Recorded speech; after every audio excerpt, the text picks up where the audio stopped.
Amin. Silakan duduk, saudara. Puji Tuhan, ya, Tuhan luar biasa. Iya, saya mengucap syukur ya karena bulan ini tema dari gereja ini berbicara tentang keuangan. Sangat ya sedikit gereja yang mau membahas tentang keuangan, saudara. Karena bagi sebagian gereja bahas keuangan itu hal yang sensitif, ya. Padahal justru saking sensitifnya harus semua yang sensitif itu harus dikasih perhatian, saudara. Ya, dan ya keuangan itu kenapa perlu dibahas di gereja? Karena banyak kehancuran terjadi justru karena masalah uang. Ya, entah dalam rumah tangga, dalam gereja, dalam pelayanan, dalam hal apapun tuh uang itu ya kalau kita salah menanggapi jadi setan. Ya apa ya, saudara? Banyak orang saling bunuh karena uang, banyak keluarga pecah karena uang, banyak perceraian terjadi karena uang. Ya karena itu hati-hati dengan, bilang kanan kirimu, hati-hati dengan uang.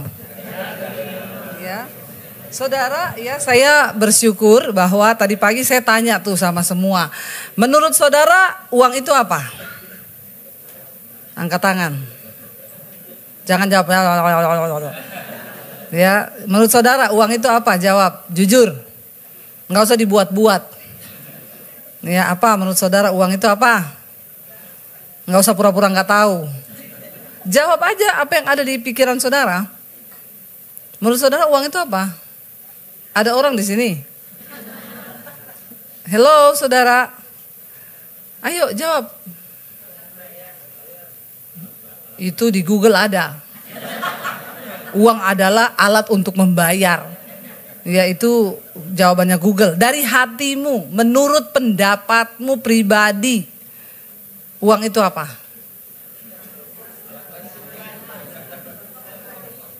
Alat bantu apa Pak? Melahirkan. Kalau nggak ada uang nggak bisa melahirkan loh. Menurut saudara, ayo saudara jawab aja nggak apa-apa. Saya tidak menilai mana yang salah, mana yang benar. Ya saudara salah tidak dihukum, saudara benar juga nggak dapat sepeda. Karena sepedanya tadi pagi sudah dapat satu orang ya. Ayo menurut saudara jujur aja biar saya bisa khotbah nih. Kalau saudara nggak jawab saya, jangan jawaban yang biasa-biasa loh. Ah ini saya suka ini, siapa itu? Anda jujur sekali ya. Memang uang itu segalanya ya katanya ini benar ya. Ini saya suka ini orang-orang begini nih ya jujur tapi perlu bertobat. Ya uang segalanya butuh uang ya. Uang itu tidak dibawa mati, tapi nggak ada uang bawaannya bertobat. Ya saudara, kalau menurut saya nih ya, menurut saya uang itu adalah kepercayaan. Setuju nggak? Uang itu kepercayaan. Yesus itu tadi pagi saya sampaikan tentang Tuhan bilang setia pada perkara kecil supaya kau diberi perkara yang besar. Dan itu Yesus bicara konteksnya tentang mamon, tentang uang. Ternyata di pandangan Tuhan pun uang itu adalah sebuah kepercayaan. Ya, contoh dalam hal menabur, saudara jangan bilang saya masih belum cukup Bu buat saya. Jadi saya nggak bisa menabur karena buat saya saja tidak. Saya belum kaya Bu. Emang ada di Alkitab dikatakan kayalah kau atau hai orang kaya menaburlah, ada? Bahkan persembahan di Alkitab yang terbesar yang Yesus pernah catat dan berkata itu adalah persembahannya siapa? Janda miskin, bukan janda. Jadi jangan bangga jadi janda kaya, ya karena janda kaya belum tentu memberi yang terbaik. Tapi di Alkitab udah dikatakan janda miskin memberi yang terbaik. Jadi kalau saudara bilang saya belum kaya, ya maaf saudara. Nilai pemberian kita itu dinilai Tuhan itu bukan dari jumlah. Tapi dari sikap. Karena uang adalah sebuah Kalau kita mau dapat kepercayaan yang besar, maka kita harus setia pada kepercayaan yang kecil.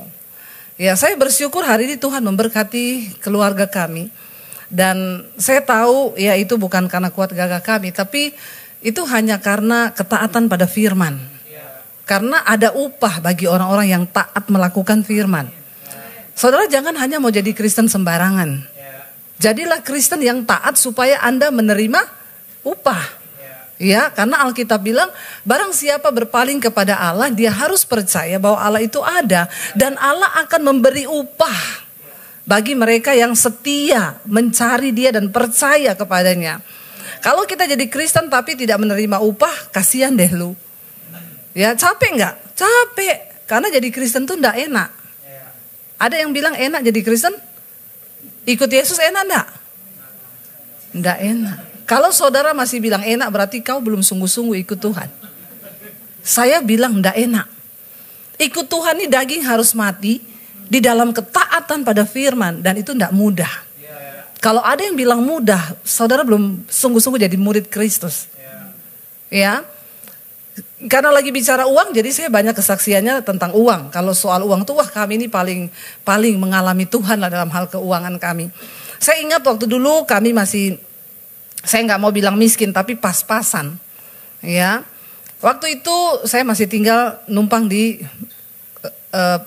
bukan Pondok Indah ya, tapi Pondok Mertua Indah.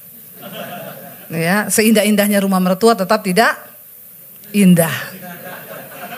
Ya, makanya dibilang kan keluarga yang paling harmonis itu Adam dan Hawa karena enggak punya.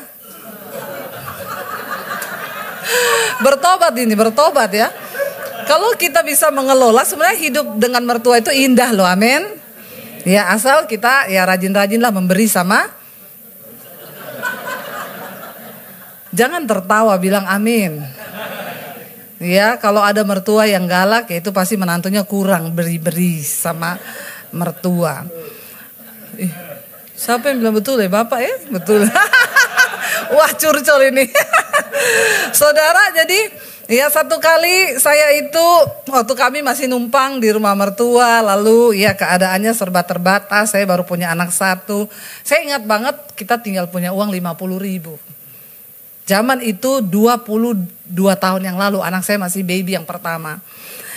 Saya itu bergumul, besok susunya dia habis ya, dan tinggal itu uang yang kita punya. Jam 11 malam ada yang ketok pintu. Udah mau tidur, tok, saya bilang sama suami, siapa bertamu malam-malam begini? Ini berarti emergensi ya enggak? Ya. Lalu saya bilang sama suami, bukain pintunya. Ya udah, dia buka pintu, lalu dia balik ke kamar. Itu loh. Ada penjual soto dekat gereja. Kenapa? Anaknya panas malam ini. Mau dibawa ke puskesmas. Uangnya kurang. Terus dia mau pinjam uang. Berapa? 50.000. Apes.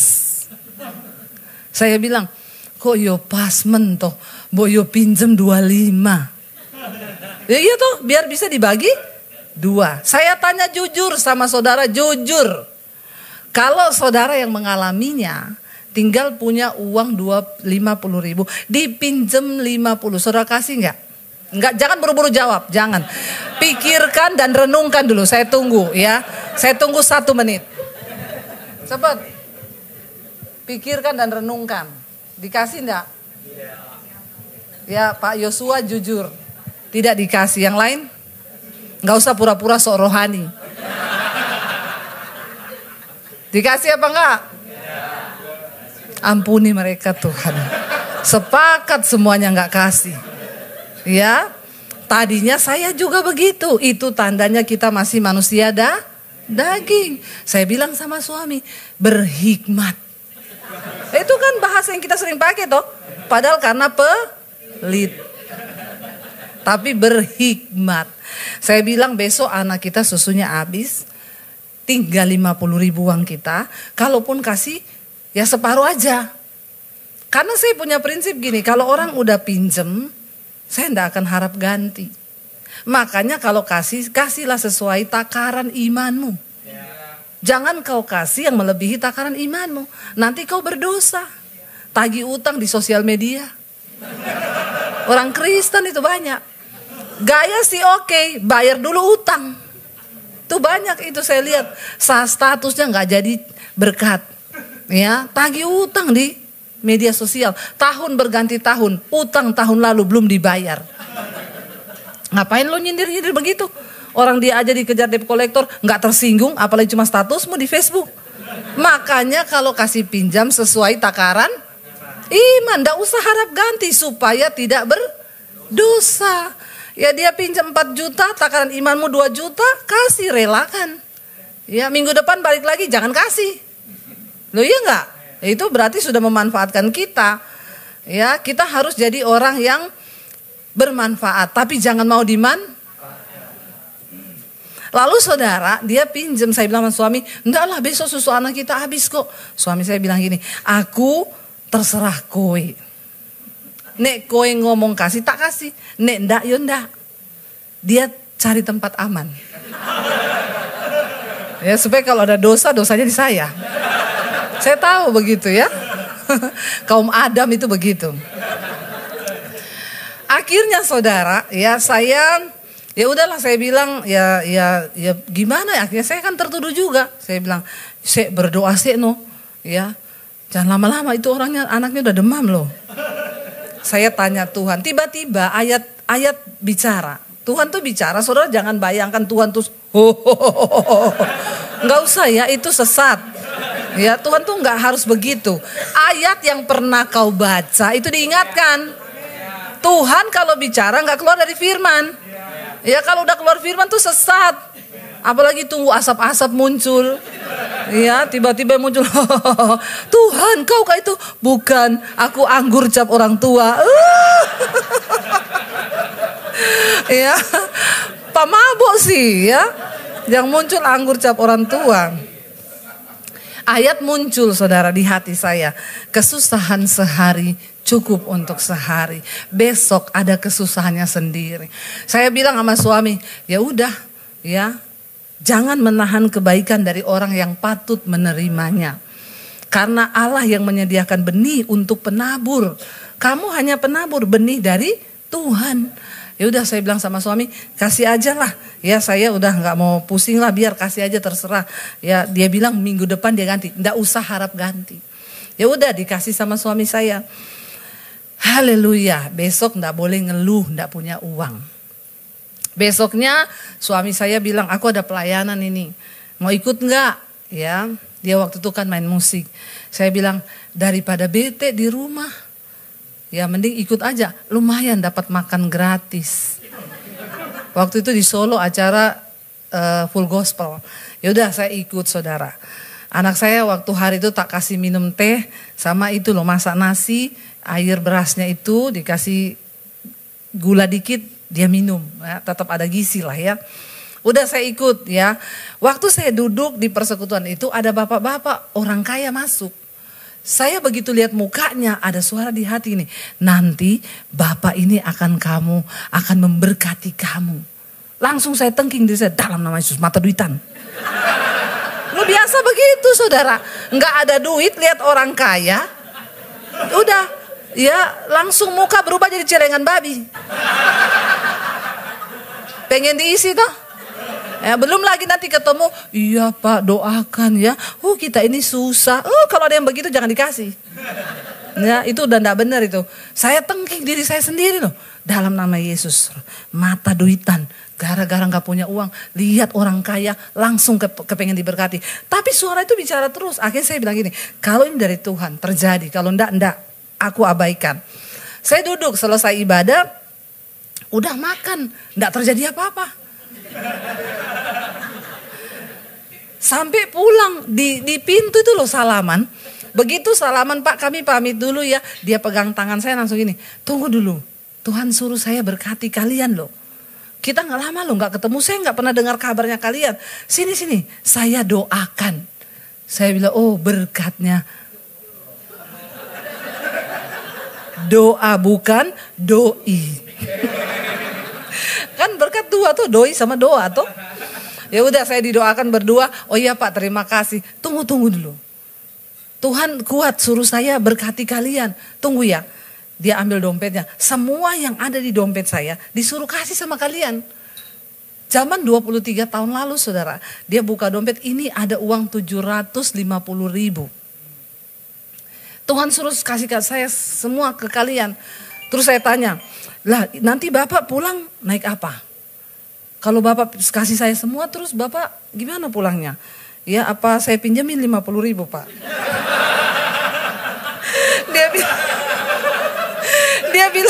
Dia bilang Enggak lah, bukan, saya ada sopir di bawah. Oh iya ya, aman ya Pak ya. Saya masih mikirin loh sama dia saudara. Oke Pak, terima kasih ya. Udah mau turun tangga, udah dia mau naik mobil, kita kan naik motor waktu itu ya. Naik motor. Tunggu dulu, ada nomor rekening BCA enggak? Ada Pak, berapa ya? Enggak hafal. Rekening harus dihafal. Jangan enggak. Waktu itu saya enggak hafal, jadi ditanya berapa, enggak hafal. Oh ya udah, besok jam 8 tolong SMS ya ke nomor saya. Iya Pak, saya tunggu jam 8 persis. Ada orang dijanjiin gitu, jam 5 pagi dia udah SMS.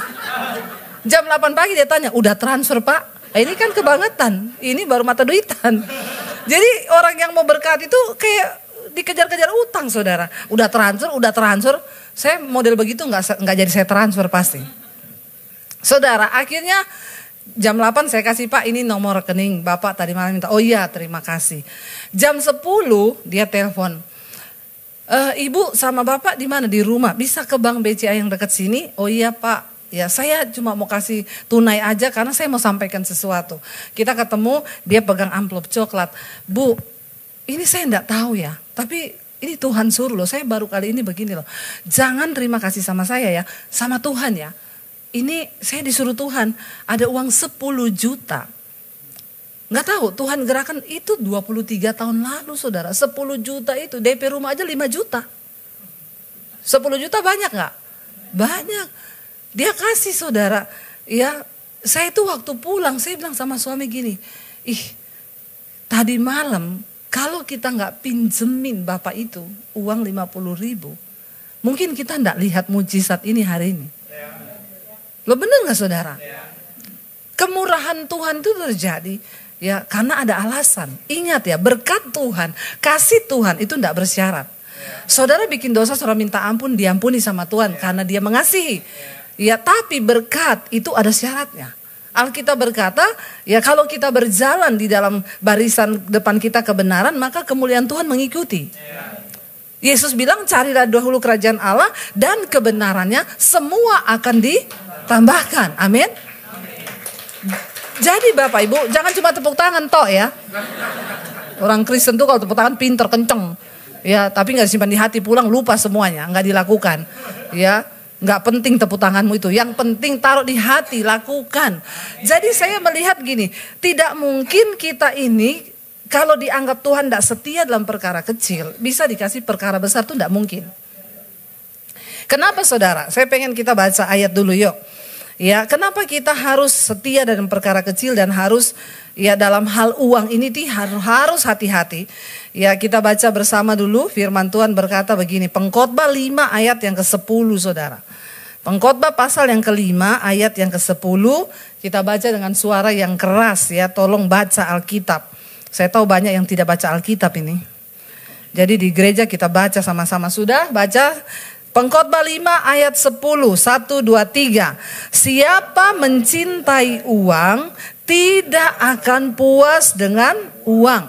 Dan siapa mencintai kekayaan tidak akan puas dengan penghasilannya. Amin.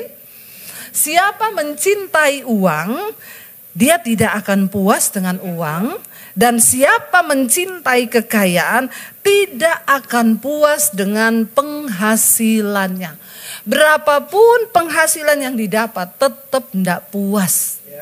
Bahkan ada orang-orang waktu masih miskin dia baik, rajin menabur. Setelah kaya, ini orang kok tambah kaya tambah pelit.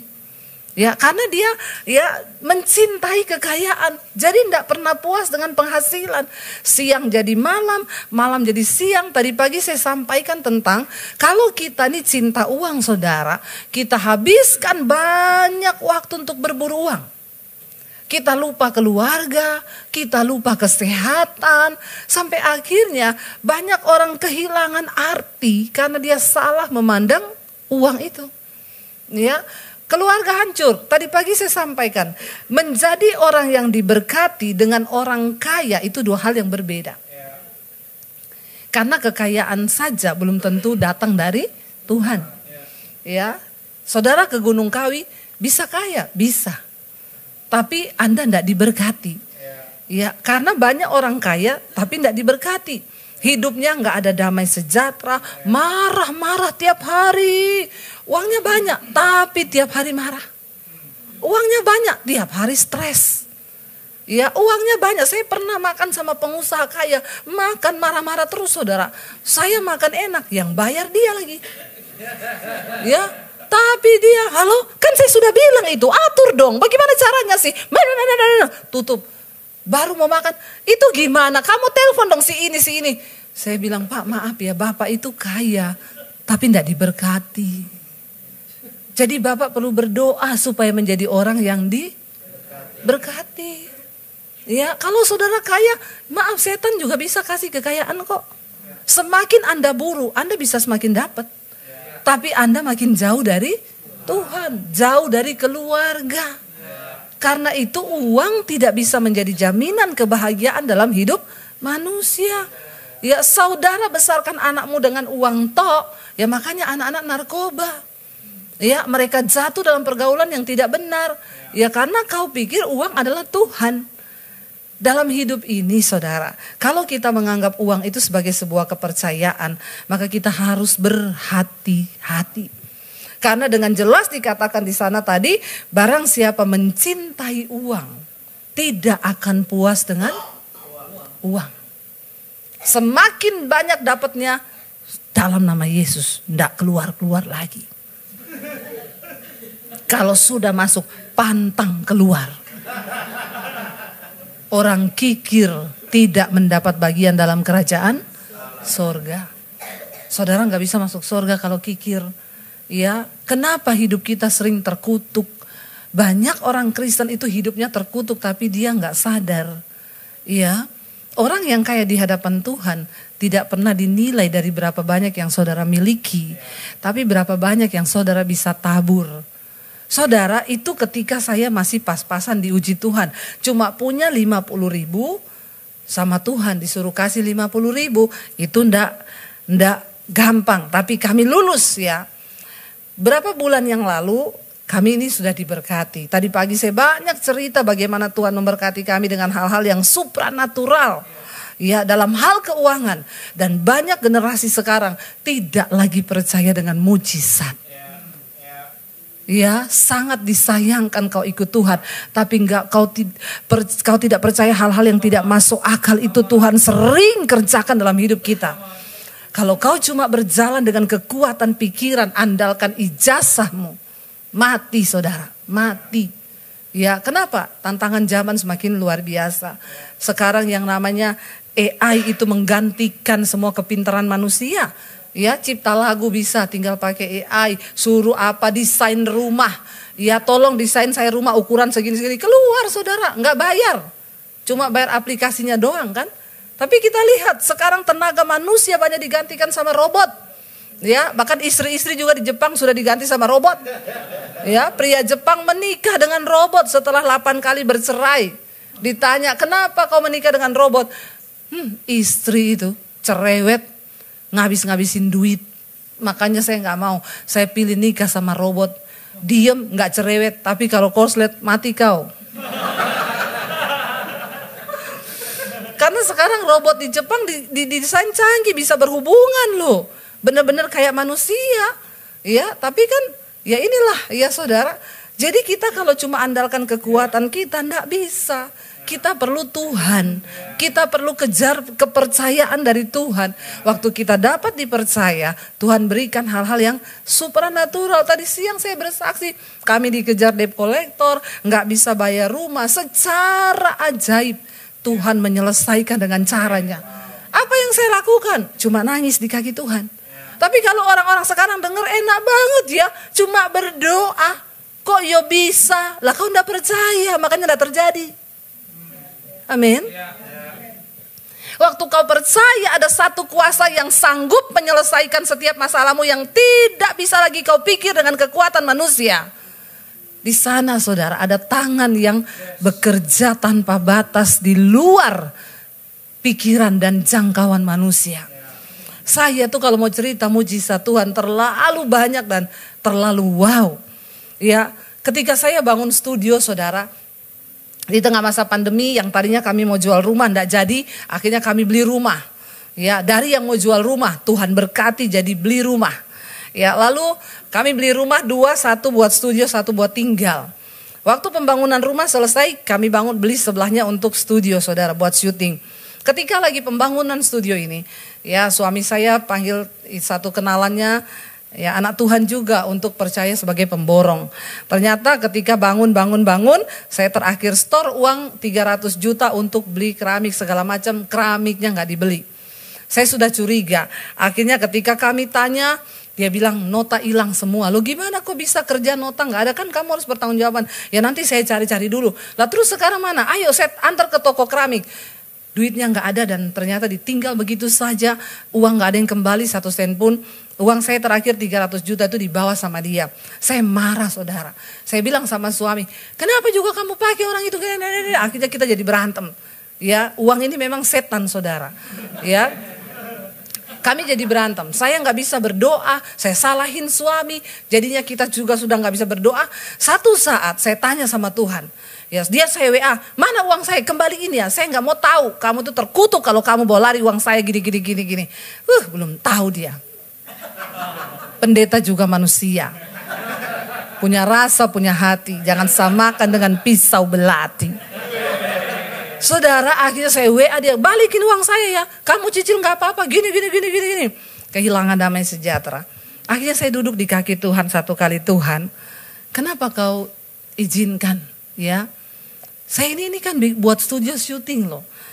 Tuhan tuh cuma ngomong gini, kamu kalau ada orang konseling, ditipu, nasihatmu apa? Saya bilang ya saya nasihati, ya uang gampang dicari, tapi damai sejahtera, sukacita, itu adalah hal kerajaan Allah. Roma 14 ayat 17. Lah sekarang kamu mengalami, apa yang kamu lakukan sesuai dengan nasihatmu? Saya jawab Tuhan, tapi kan orang itu uangnya banyak. Saya kan uangnya pas-pasan. Ya kalau ini hilang ya gimana ya Tuhan ya? Aku ndak tanya uangmu pas-pasan atau banyak. Aku tuh cuma tanya, kamu taat ndak sama firman Tuhan? Saya nangis bercucuran air mata dan saya ngomong, Tuhan. Ya sudah, sekarang ambil HP-mu, ketik WA ke orang itu bahwa kamu melepaskan pengampunan. Ya tunggu dulu tuh Tuhan, sekarang. Saya ambil HP saya. Ketik bahwa kamu melepaskan pengampunan. Saya bilang gini, sebelum saya ngomong begitu, saya curhat sekalian. Enak aja saya mengampuni. Saya curhat, kamu tahu nggak? Saya itu jengkel sama kamu, saya marah sama kamu. Kamu nggak bertobat, terkutuk ya hidupmu. Saya kata-katain saudara. Tapi saya nggak memaki. Terakhir, tapi hari ini Tuhan tegur saya. Jadi saya lepaskan pengampunan buat kamu hari ini. Saya mau kirim, Roh Kudus bilang, tulis juga. Dan mulai sekarang saya tidak akan tanya perihal uang itu. Kalau ini tunggu dulu. Kan cuma mengampuni tuh. Tapi uang kan siapa tahu dia bisa cicil pelan-pelan. Buat saudara 300 juta itu banyak nggak? Beli cilok dapat berapa? Satu RT makan. Iya toh. Saya bilang, kalau itu tunggu Tuhan, tunggu. Ketik sekarang, ketik. Dengan bercucuran air mata. Saya tulis, dan mulai sekarang. Saya tidak akan lagi tanya perihal uang itu. Tuhan memberkati. Saya mau kirim itu, tangan saya gemeteran. Tapi akhirnya dalam nama Yesus saya kirim. Habis itu saya melihat ke atas, puas. Sakit. Nggak mudah melakukan firman tuh, nggak mudah. Tapi ingat, selalu ada berkat dalam ketaatan. Saya kirim, besok setan bilang, tagih. Saya ambil HP. Saya tunggu niat baikmu, mau ketik itu. Roh Kudus bilang, sudah tulis kemarin. Tidak akan tanya perihal uang. Saya berdiam diri, berdoa. Saya berdoa, Tuhan tolong saya Tuhan. Dagingku dimatikan Tuhan. Dan ajar aku percaya berserah penuh kepadamu. Saya berdoa. Saudara tahu, bulan itu kami ini sudah DP mobil. Mau beli mobil yang harga 300 juta. Sudah DP 10 juta. Tiba-tiba ada orang WA saya. Shalom Ibu Debbie. Bu, saya minta maaf, jangan tersinggung. Tuhan suruh saya beliin ibu mobil. Minta maaf loh. Minta maaf. Biasanya kan yang mau pinjam duit minta maaf toh. Ini Bu, minta maaf, ibu jangan tersinggung. Tuhan suruh saya beliin ibu mobil. Saya balas, oh dari mana ya ini? Dia kenalkan diri, iya memang kami sudah DP mobil, berapa harganya? Sekian. Malah dibeliin yang hampir 500 juta. Jadi uang saya kembali enggak?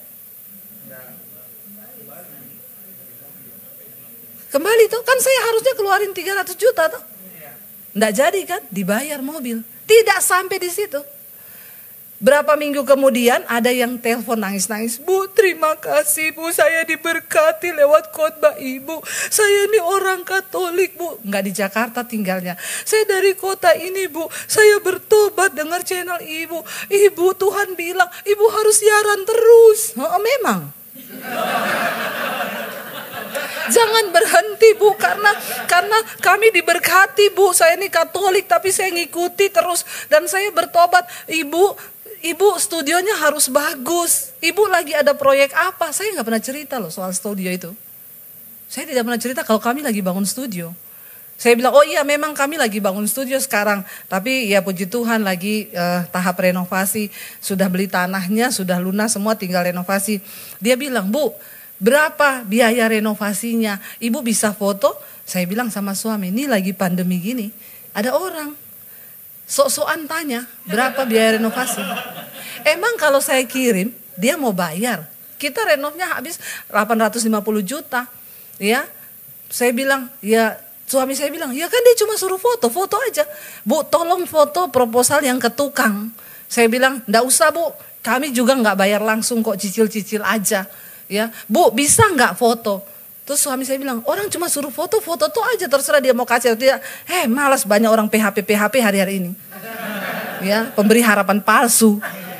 Lalu karena dia paksa saya, dia telepon, ya udah saya foto, saya kirim. Ini Bu, ya totalnya sekian, bisa minta nomor rekening? Dia transfer 1 M. Wow nggak?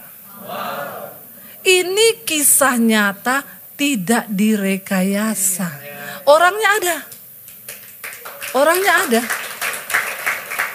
Saudara, yang hilang uang saya dibawa dari orang berapa? 300. Yang Tuhan kasih berapa? 1,3. Wow enggak? Percayalah ada berkat di dalam ketaatan. Kita ini soalnya nggak bisa, ini harus dia makin jauh setan makin seneng. Kau tidak pernah melihat berkat Tuhan, ditipu keluarga, diperkarakan di ini, nggak usah. Kita belajar hidup dalam ketaatan dengan suara Tuhan dalam hal keuangan.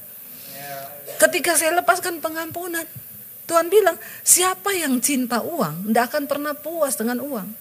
Tapi ketika kita relakan hati ini, ada saatnya kita harus merelakan yang hilang. Amin. Jangan cuma kepengen terus, tapi yang hilang tuh direlain. Ya, saudara, akhirnya kami bersuka cita kan. Berapa waktu yang lalu, ya kami dipercayakan berkat semakin lebih nih, ya dari YouTube saya diberkati Tuhan, puji Tuhan. Lalu tiba-tiba saya tuh dengar suara Tuhan, kamu harus beliin mobil Pak Pendeta ini. Mobilnya yang sama wakil gembalanya. Ya. Itu mobil saudara saya cek harganya 425 juta. Waktu saya dengar suara itu saya langsung tengking dalam nama Yesus. Setan bicara. Saya enggak mau dengar. Makanya saya bilang dengar suara Tuhan tuh enggak enak. Jangan sok-sokan minta bisa dengar suara Tuhan. Kalau hatimu enggak siap, stres. Saya gundah, gulana, galau, tak tengking terus itu dalam hati. Tiap hari ngomong saya bilang dalam nama Yesus, diam. Karena bagi saya ya itu besar loh, 425 juta tuh gede enggak? Ya saya ini bukan orang yang punya uang puluhan miliar di rekening. Kami diberkati tapi bukan yang kayak orang kaya-kaya sana lah ya. Saya tengking terus, saya bilang Tuhan tolong. Kenapa suara ini ngomong terus? Tuhan bilang goblok. Itu suaraku goblok. Kenapa kau tengking terus? Memang daging ini saudara benar-benar ya. Akhirnya saya bilang begini, Tuhan begini saja ya. Kan tidak ada yang tahu tuh cuma saya. Tidak ada yang tahu. Saya baru mengerti Rasul Paulus bilang aku ini tawanan roh. Jadi tawanan roh itu tidak nyaman saudara. Cuma kita dengan Roh Kudus yang tahu omong-omongan ini. Tapi hati saya itu tidak sejahtera. Ya. Lalu saya bilang gini, Tuhan begini saja Tuhan ya. Ya kita bikin deal Tuhan. Saya itu kan firman-Mu berkata istri tunduk pada suami. Ya. Saya akan tanya suami saya. Karena suami saya ini orangnya bukan pelit, perhitungan. Ya, enggak pelit, tapi perhitungan. Beda loh saudara. Berhikmat, ya. Saya bilang begini, saya akan tanya sama suami saya, ya. Kalau suami saya bilang iya, karena ini gede nih. Kadang saya transfer apa dia lihat kan, kok ini gedenya besar mentok, kamu transfer apa? Itu buat pembangunan gereja. Ya enggak usah besar-besar ya. Ya itu yang Tuhan taruh di hati saya. Ya wes gitu ya. Apalagi di 425 ini utuh. Saya bilang, saya tanya, kalau dia bilang iya, berarti ini suara Tuhan. Ya. Ya boleh dong kan? Kita kan menguji sesuai firman toh. Tuhan sanggup enggak? Ya sanggup tuh menggerakkan hati suami saya. Lalu saya tanya, saya bilang, saya mau bicara apa? Ini loh Tuhan tuh bicara sama saya. Kita harus beliin Pak Pendeta ini mobil yang sama dengan wakil gembalanya. Aku udah lihat-lihat harganya itu 425 juta. Dia diam 1000 basah. Dalam hati saya kok tumben ya dia nggak tengking saya. Ya kok dia nggak ngomong apa-apa. Biasanya gila gede banget ya enggak lah. Saya tunggu itunya saudara. Itu yang saya tunggu jujur. Kalau dia bilang yes ya. Istri tunduklah pada suami.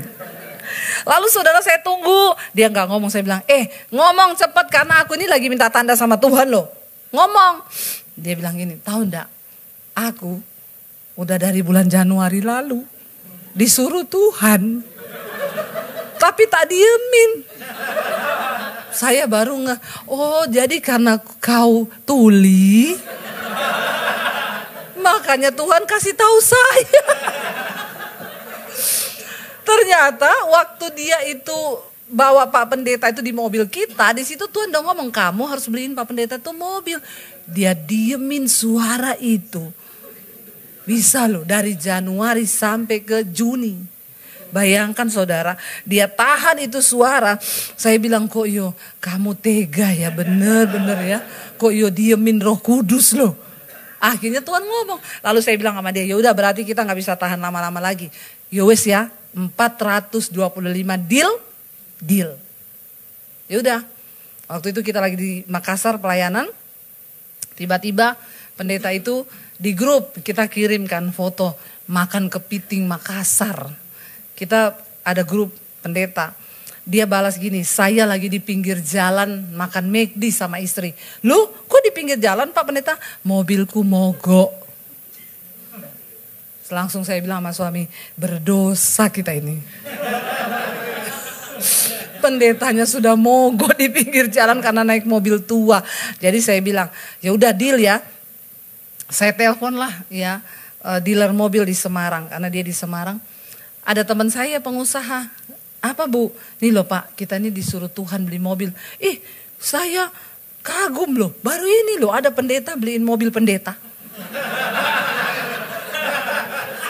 Biasanya pengusaha loh saya bilang. Karena pengusahanya tuli. Jadi saya yang disuruh. Banyak yang tuli gak denger Pak. Udah disuruh Tuhan tapi gak denger. Jadi ibu beli mobil apa? Saya kasih lihat brosurnya. Ini loh Pak. Ya sudah Bu. Saya separuh, ibu separuh ya. Saya bilang, oh iya Pak, serius? Jadi Tuhan tuh tahu sebenarnya kapasitas hati kita toh. Tapi dia menguji toh. Ya, waktu saya bilang oke Pak, akhirnya dia, ya udah Bu, saya transfer ya. Ini diurus di Semarang, kita transfer. Saudara tahu berapa minggu setelah itu, kita belum cerita kemana-mana ini. Baru kami yang tahu. Tiba-tiba ada orang transfer ke rekening saya 3 kali lipat dari yang saya keluarkan. Dan saya tuh cuma nangis, saudara. Tuhan tuh ngomong gini, waktu kau dapat dipercaya, aku ndak tahan berkatku buat orang-orang yang dapat dipercaya. Karena Alkitab berkata orang yang dapat dipercaya mendapat banyak berkat. Saudara tahu apa fasilitas sorga yang kami bisa nikmati? Kita nih ke luar negeri bolak-balik, naik bisnis kelas, enggak pernah beli. Loh lucu diundang, Bu kami undang, Pak tiket ekonomi ya. Iya, dikirim bisnis kelas. Bagi saya itu fasilitas yang dari Tuhan loh. Terserah saudara mau nilai apa, yo karepmu. Iya kan? Kalau orang yang cuma ikut sepotong-sepotong dan potong-potong khotbah saya begini, itu pasti ngomong, apa nih pendeta ngomong naik bisnis kelas kok fasilitas surga. Maaf ya, sirik tanda tak mampu. Makanya kau cari Tuhan, amin. Yang dipotong sepotong-potongnya toh, terus dianggap sesatlah inilah orang Kristen. Kau ikut Tuhan, tidak mengalami berkat-berkat Tuhan, kasihan deh lu. Tuhan tahu hidup di dunia ini berat. Dan kalau kita hidup pakai otak manusia pun jebol otakmu. Amin. Bener stroke, saudara stroke. Apalagi di bapak-bapak saya mau bilang ya. Bapak-bapak itu, maaf ya, otakmu itu lebih kecil daripada otak perempuan. Tapi memorimu ukurannya lebih kecil juga. Cuma full, ya overload. Makanya banyak yang jebol. Akhirnya survei membuktikan banyak bapak-bapak yang kena stroke. Karena semua kau pikir dengan otakmu. Kau perlu duduk di kaki Tuhan. Nangis di kaki Tuhan. Cerita sama Tuhan. Bahwa kau butuh kuasa yang lebih besar daripada otak dan pikiranmu. Ya, beda sama perempuan. Perempuan tuh otaknya lebih besar. Tapi isinya kosong. Bukan begitu. Bukan. Maksud saya bukan begitu. Ya kenapa saudara? Karena perempuan itu banyak masalah dia gak mikir. Ya nggak ibu-ibu? Ya kita lihat-lihat model baju terbaru udah hilang kan? Pikirannya tadi yang berat itu. Loh ibu-ibu itu ya ada masalah. Dia cuma chatting temennya loh. Halo Say, dibalas iya Cin. Ada apa Say? Mau curhat nih. Oh iya Cin. Lumayan curhat, nggak konsultasi nggak bayar tuh. Kalau ke psikiater kan bayar. Dia ketik panjang lebar nih loh, gua tuh gini. Temennya enggak baca, enggak, cuma dibilang berdoa ya. Dia udah plong dia. Padahal temennya enggak baca. Karena udah sering banget curhat. Enggak dibaca, cuma dibalas berdoa Say. Dia bilang thank you Cin. Kamu bener-bener bestie deh.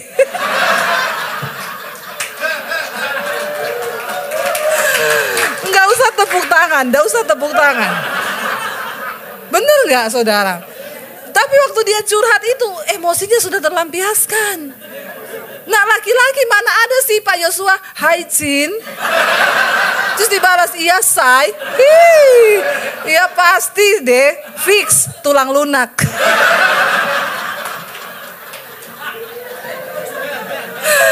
Jangan ada yang tulang lunak di sini ya. Lo bapak-bapak kan nggak bisa curhat toh. Dipikir, tapi bapak-bapak saya mau bilang, ada banyak hal di dunia ini yang kita nggak bisa selesaikan dengan kekuatan kita. Makanya Alkitab bilang, terkutuklah orang yang mengandalkan manusia, mengandalkan kekuatannya sendiri. Perhitunganmu bisa meleset. Anak-anak muda dengar baik ya, andalkan Tuhan, jangan andalkan ijazahmu. Mau kau lulusan Jerman, Amerika, Kutub Utara, maaf ya. Kau nggak bisa andalkan itu semua. Ya, hanya bersama Tuhan kita cakap melakukan segala perkara. Amin. Dan Tuhan yang sanggup. Waktunya sudah habis. Ngapain juga sih saya dilarang-larang? Padahal habis ini sudah selesai juga ya. Jadi saudara, saya cuma mau berpesan ya. Mari kita sungguh-sungguh hidup dengan iman, mata tertuju pada Tuhan. Jangan hanya beragama, tapi bangun hubungan pribadimu dengan Tuhan. Maka ada banyak perkara besar yang kau bisa alami dan kau bisa ceritakan itu. Karena Alkitab berkata, umatku yang kubentuk cuma satu tujuannya, untuk memuliakan namaku. Amin saudara. Karena itu mari tetap percaya, tetap berharap.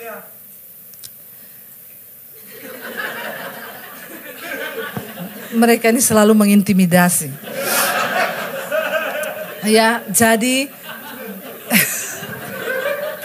ya saya percaya, saya berdoa biar apa yang kami alami itu bukan hanya kami yang mengalami. Sebab kita punya Tuhan yang sama, kita punya Tuhan yang hebat. Saya ingat dulu ketika saya diusir dari keluarga saya karena ikut Yesus, papi saya bilang, kamu keluar dari rumah jangan bawa ijazah. Saya melihat Yesus kasih makan kamu pakai apa. Saya tinggalkan keluarga pada saat itu tahun 95, saya baru lulus SMA. Untuk bisa dapat makan, saya cuci baju di tempat kos, saya nyapu, nyetrika, saya jadi pembantu. Ya, dan saya nggak bawa ijazah apa-apa. Tapi Tuhan tahu, makanya saya jadi YouTuber sekarang. Karena nggak perlu ijazah. Ya, dan Tuhan itu dahsyat. Loh benar saudara. Apa yang nggak bisa kita pikir dengan logika kita, biar Tuhan yang bekerja. Satu kuncinya, taat, percaya. Bangkit berdiri, kita punya Tuhan yang besar, yang sanggup melakukan segala perkara di hidup kita.